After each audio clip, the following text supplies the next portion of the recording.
Bonjour à toutes et à tous et bienvenue au 1345 Live, le rendez-vous hebdomadaire proposé par la FSPF. Comme chaque semaine, nous aborderons les dernières actualités de la pharmacie d'officine en compagnie du président de la FSPF, Philippe Besset.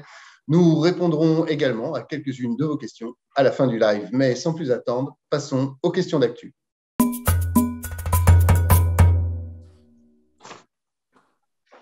Bonjour Philippe. Bonjour Christophe. Alors, l'obligation vaccinale des soignants est en place depuis mercredi. Vous attendez-vous à des problèmes d'organisation dans les pharmacies ? Certaines pharmacies rencontrent des problèmes d'organisation, oui. Il y a environ 98% des soignants de l'officine qui sont vaccinés. Ça laisse quand même au bord du chemin environ 3000 personnes, 3000 personnes qui ne veulent pas se faire vacciner. Mais comme l'équipe officinale est composée de 6 personnes, en fait, il y a 15% des titulaires qui sont confrontés à la gestion d'un problème. Et parfois, comme ce sont des équipes qui sont petites, quand il y a 2 personnes qui refusent de se faire vacciner, eh bien, c'est un problème pour l'équipe. Donc ça, effectivement, il faut continuer le dialogue. Forcément, ces personnes-là ne peuvent plus travailler, donc elles sont pendant un mois, elles ne peuvent pas travailler. Et pendant ce mois-là, il faut peut-être le mettre à profit pour essayer de convaincre, de voir comment, quelle personne, quel moyen peut convaincre pour se faire vacciner, parce que c'est nécessaire. Et en fait, il n'y a pas d'autre solution.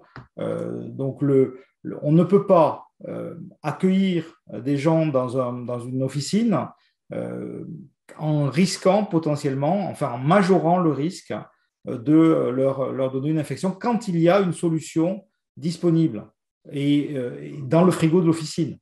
Donc, voilà. Donc, il y a ces problèmes-là. Donc, ça va s'ajouter et j'en ai tout à fait conscience. Il n'y a d'autre solution que le dialogue, mais le dialogue qui ne doit aboutir qu'à la solution de se faire vacciner. D'accord. Alors, avec d'autres syndicats de professionnels de santé, vous venez de créer une nouvelle intersyndicale sous le nom de les libéraux de santé. Qu'est-ce qui a motivé la création de cette organisation ? En fait, nous avions besoin d'avoir une voix clairement identifiée pour porter la parole des professionnels de ville. La parole des professionnels hospitaliers est entendue, c'est la Fédération hospitalière de France, la FHF, qui la porte. Au niveau des libéraux de santé, donc cette organisation, les libéraux, est majoritaire. Donc c'est elle qui a remporté à l'ensemble des organisations que nous sommes 11, les élections professionnelles.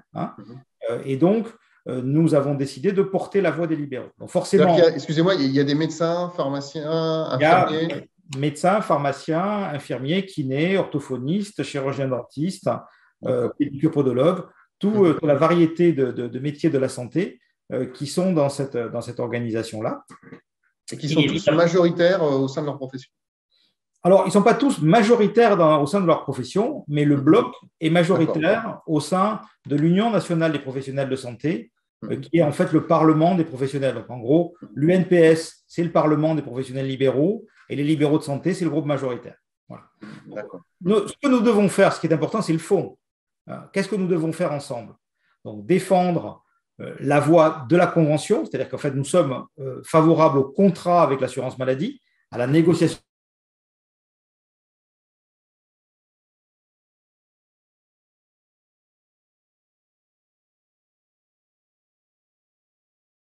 contours des métiers, bien que les contours des métiers des médecins entre généralistes et spécialistes, les contours des métiers des pharmaciens, des infirmiers, des kinés, tout ça bouge.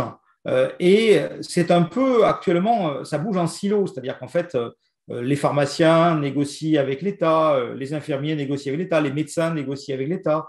Là, ils viennent de négocier, par exemple, les médecins sur les biosimilaires en avenant neuf. Nous aurions aimé le discuter avec eux. Ils souhaiteraient discuter de la vaccination avec nous parce que nous vaccinons. Donc voilà. Donc tout ça, nous avons décidé de créer un lieu pour en discuter ensemble. Pas sûr, évidemment, qu'on soit toujours d'accord. C'est bien entendu. Mais c'est le cadre qui va nous permettre de porter la voix des libéraux auprès des autorités vis-à-vis de l'extérieur, en tout cas. Voilà. D'accord, très bien. Alors, par ailleurs, là, les grandes lignes du projet de loi de financement de la sécurité sociale pour 2022 devraient être dévoilées le 24 septembre. Avez-vous déjà des indiscrétions à nous faire partager sur les mesures qui pourraient concerner l'officine? Alors, une des mesures qui va concerner l'officine, c'est le plan médicaments, qui devrait être de même nature que celui de 2019, c'est-à-dire c'est nombreuses centaines de millions d'euros. Je ne sais pas si ce sera 800, 900 ou 1 milliard d'euros qui seront demandés en économie sur le médicament, mais ça touche forcément le cœur de métier de l'officine, qui est la dispensation. D'accord. Même si la marge est désormais réduite, ça touche quand même l'officine. Donc ça, c'est la première mesure. Et ensuite, il y a, donc, à part l'équilibre budgétaire, il y a évidemment ce qui touche le métier. Donc, dans le projet de loi lui-même, il semblerait qu'il y ait un dispositif de sanction prévu pour, on va dire, contraindre les officines à aller vers la sérialisation. Donc, on s'en est déjà expliqué, on a déjà dit que les pharmaciens savaient qu'ils devaient faire la sérialisation. On demande juste à qu'on nous donne l'outil. Donc, ça, on va l'expliquer aux parlementaires et au gouvernement pour essayer d'avancer sur ce sujet. Le deuxième point qui est sur la table, c'est les biosimilaires. Et là, clairement, notre volonté est qu'il y ait une substitution qui soit accordée aux pharmaciens pour les biosimilaires. Donc, on va voir. Un retour de la substitution des biosimilaires. C'est en tout cas ce que nous espérons. D'accord. On en verra les conditions. Moi, j'ai bien compris que, contrairement au générique, ça devait être quelque chose de décision partagée entre le patient, le médecin traitant et le pharmacien. Voilà. Donc, c'est une décision partagée. Donc, cette décision partagée, elle peut être à l'initiative de l'un ou de l'autre. Voilà. Donc, nous avons souhaité nous souhaitons depuis toujours qu'elle puisse être à l'initiative du pharmacien. Et donc, on va voir quelles sont les modalités prévues, mais ça va être un point important. Et ensuite, bien sûr, il y aura notre travail, puisque nous allons, dès que nous aurons connaissance du projet de loi, nous allons nous-mêmes nous mettre en ordre de bataille pour essayer de convaincre les députés et le Parlement de nouveaux actes. Moi, vous savez que nous militons pour avoir le droit de prescription des substituts nicotiniques à l'issue des entretiens de prévention. Donc ça fait partie de ce que nous allons dire à la représentation nationale. Voilà. D'accord. Plus de prévention pour les pharmaciens. Et vous avez évoqué le volet économique, et donc vous savez un petit peu sur le médicament, il y aurait des baisses de prix comme d'habitude? Il y aura des baisses de prix. Alors, pas comme d'habitude. L'habitude a été interrompue l'an dernier puisque le plan médicament était un peu plus faible. Là, on va reprendre un plan médicament de l'ordre de grandeur de 2019. Alors, ceci dit, il y a quand même quelque chose de différent cette année, c'est que dans le cadre des accords avec les industries du médicament, il y a un investissement sur de nouvelles molécules qui est en route, et donc il y aura probablement quand même une contrepartie à ces baisses de prix. Moi, j'attends de voir ce qui sera dans le texte. Et c'est bientôt, puisque la fédération, comme vous savez, participe à la commission des comptes de la sécurité sociale. Elle représente les pharmaciens en tant qu'organisation majoritaire dans ce cadre. Et la commission des comptes a lieu vendredi 24. Donc, nous en saurons juste la semaine prochaine. Juste la semaine prochaine, nous saurons tout sur la question. Voilà. D'accord. Alors, exceptionnellement, il n'y aura pas de questions vidéo cette semaine. À la place, je vous propose d'aller à Lyon.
Alors Philippe, hein, le congrès des pharmaciens se déroulera donc à Lyon les 9 et 10 octobre prochains.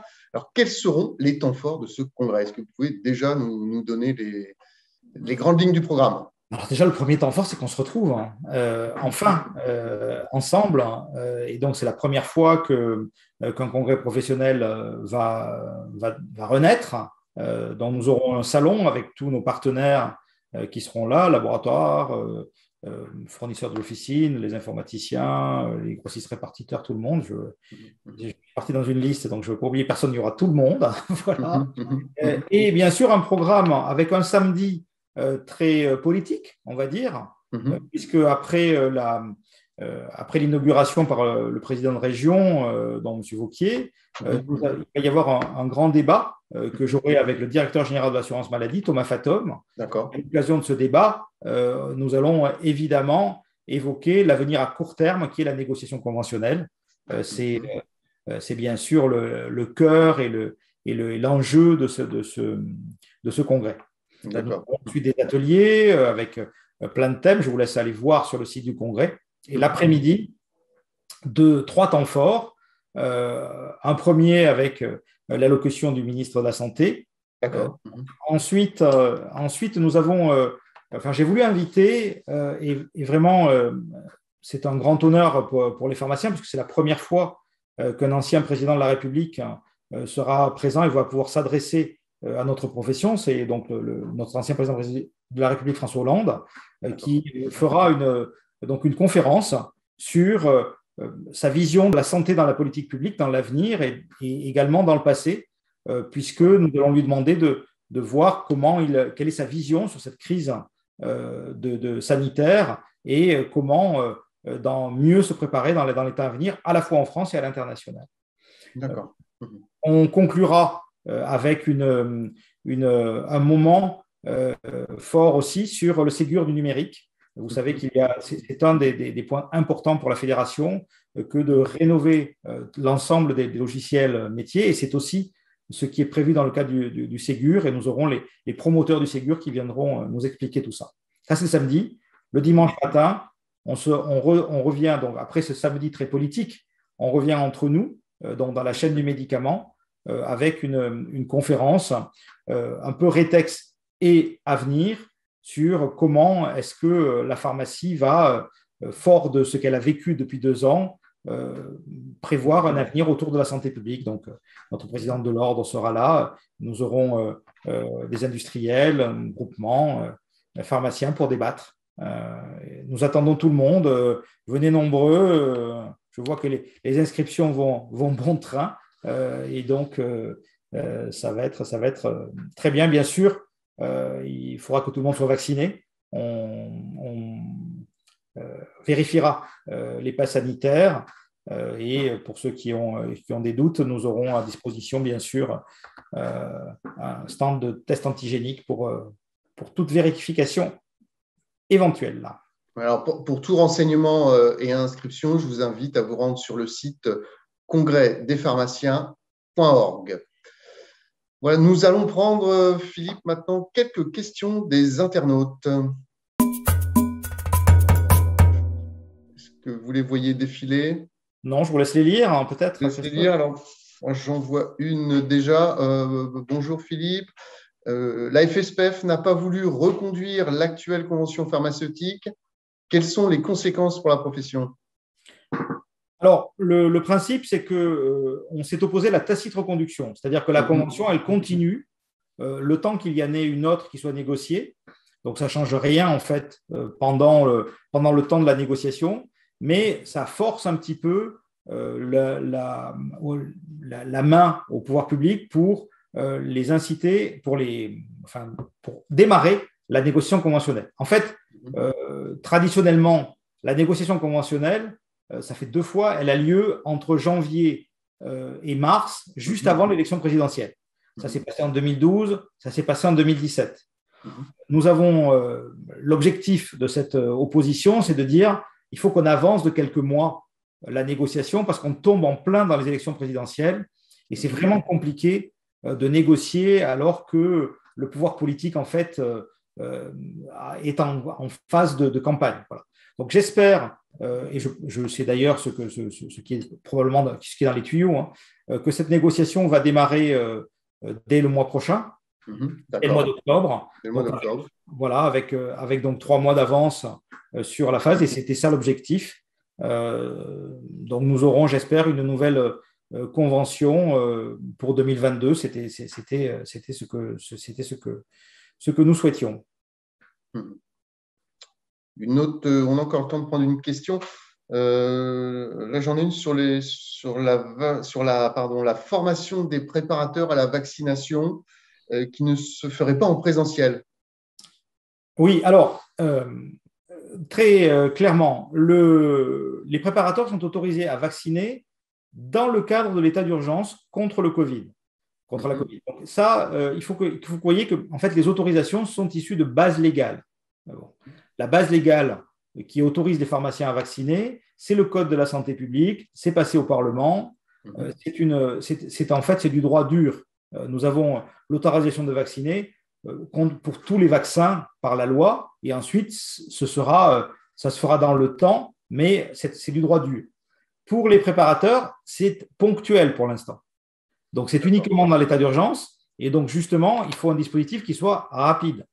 Donc, la formation, elle est prévue à l'officine par le pharmacien qui supervise, pour que ce soit très rapide. Voilà. Donc, voilà. Et pour l'instant, le préparateur n'est autorisé de vacciner contre la Covid uniquement pendant l'état d'urgence. C'est-à-dire qu'après, il ne sera plus autorisé. Évidemment, ce que nous souhaitons, c'est qu'on souhaite 2 choses en vrai. Là, c'est qu'immédiatement, dans le cadre de l'état d'urgence, toujours, les préparateurs soient autorisés à vacciner contre la grippe. D'accord. Donc, c'est toujours un dispositif qui sera ponctuel, mais nous avons besoin de la vaccination pour ces 2 vaccins. Donc, ça, c'est la première demande. Et ensuite, eh bien, quand nous aurons fait la preuve, en fait, c'est une expérimentation en temps réel que nous sommes en train de faire. Vous vous souvenez que pour les pharmaciens, il y avait une expérimentation. Là, en fait, cette expérimentation, elle se fait en réel. Donc, suite à ce rétexte qui aura lieu ces quelques mois avec la vaccination par les préparateurs contre grippe et Covid, nous espérons une évolution de la loi pour permettre aux préparateurs de vacciner comme le font les pharmaciens qui sont les autres membres de l'équipe officinale. Et dans ce cadre-là, forcément, il y aura un dispositif dur de formation qui, là, pour le coup, nécessitera du présentiel. Très bien. Eh bien, merci Philippe. Je vous donne rendez-vous la semaine prochaine, toujours à 13h45, pour un nouveau tour d'horizon de l'actualité pharmaceutique. En attendant, je vous souhaite une bonne fin de journée à toutes et à tous. Merci. À bientôt. Au revoir.